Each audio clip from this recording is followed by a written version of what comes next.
Hello, hello! Habang nabibideo ko, kasalukuyan din akong nagtatanggal ng aking nail polish kasi plano ko magpalit dahil may lakad ako bukas. Kaya nagtatanggal ako ng nail polish. Alam nyo ba guys, na nung nasa Pilipinas ako, meron akong may regular na gumagawa ng manicure pedicure ko. May gusto-gusto akong nail technician dati sa Pilipinas na gumagawa sa akin ito. Pero since nandito ako sa abroad, buti na lang, marunong akong gumawa. Ako na yung gumagawa sa sarili ko. Since lalo na ang mahal ng ano dito, ng manicure pedicure dito, ginto. Kaya ang advantage mo pag marunong ka, kaya mo nang gawin sa sarili mo 'yun. Less gastos siya, di ba? Kaya kung makikita niyo ako parati tuwing nagvi-video ako or gumagawa ako ng vlog, naka-nail polish ako kasi unlimited. Anytime na ko anong gusto kong color, mapapalitan ko, di ba? Ito siya. Bumibili na ako ng sarili kong nail polish. Marami pa akong stock dyan. Bibili ako ng sarili kong nail polish. Kung anong gusto kong color, yun ang ipapalit ko. Tapos, ito pa yung i-share ko sa inyo. Kasi, madalas, pag nagpapamanicure and pedicure ako, hindi ako nagpapatanggal ng cuticle. Cuticle at ingrown, hindi ako nagpapatanggal niyan. Bakit? Kasi, the more na tinatanggalan mo siya ng cuticle, the more na tinatanggalan mo siya ng ingrown, mas lalo siyang kumakapal. Pero kung naumpisahan mo na magtanggal ng cuticle tsaka ingrown, tuloy-tuloy mo na kasi makati. Diba?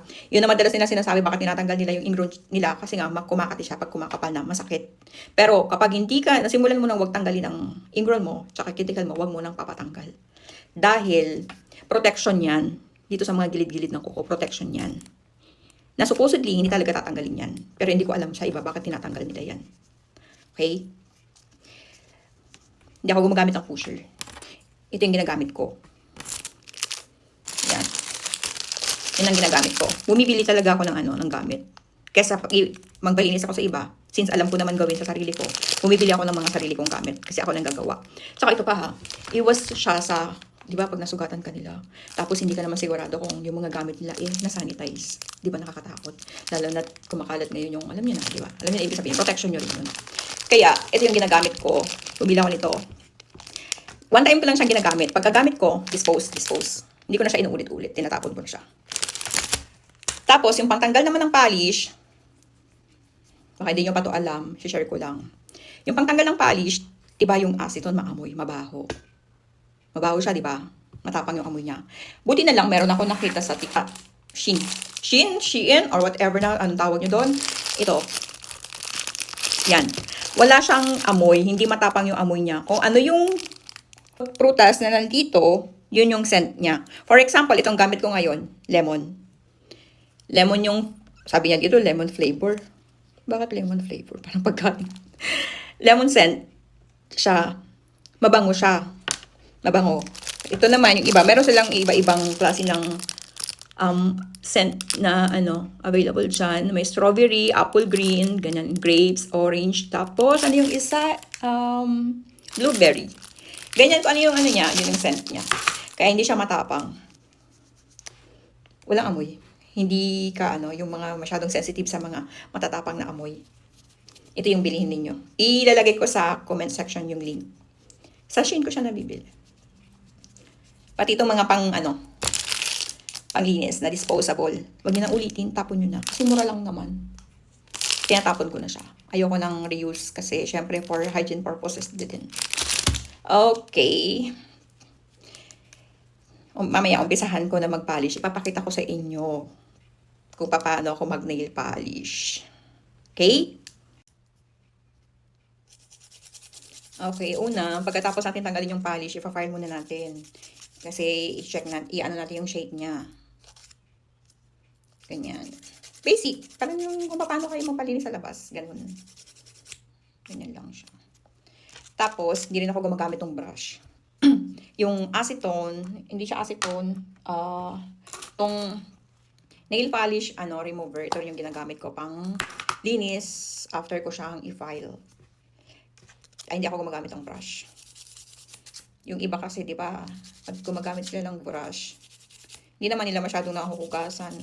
Wala, hindi ko lang alam. Ayoko nang maselan ako. Ayoko. Tapos mo siyang, punasan nitong nail polish remover. Pag nakita mong malinis na, pupunasan mo siya ng tissue kasi medyo basa-basa pa yan. bago ka mag-apply ng polish.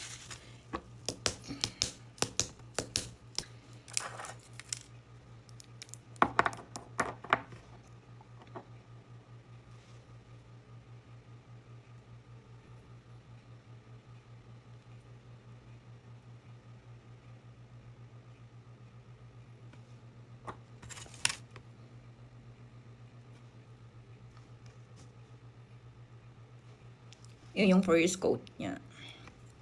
Mamaya, isi-second coat natin yan. Para makita ka, maigi yung kulay niya. Okay?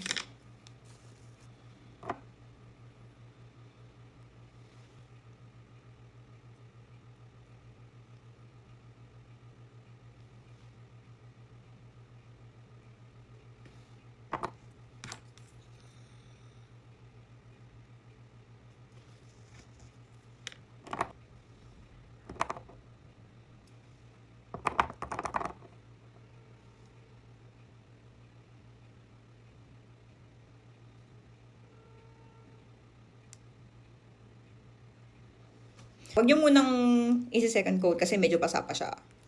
Isunod nyo muna yung kabila, okay? Para medyo matuyo-tuyo ng konti yung isa. Ito sa kabila. Diba yung iba, nahihirapan mag-polish dito sa kabila.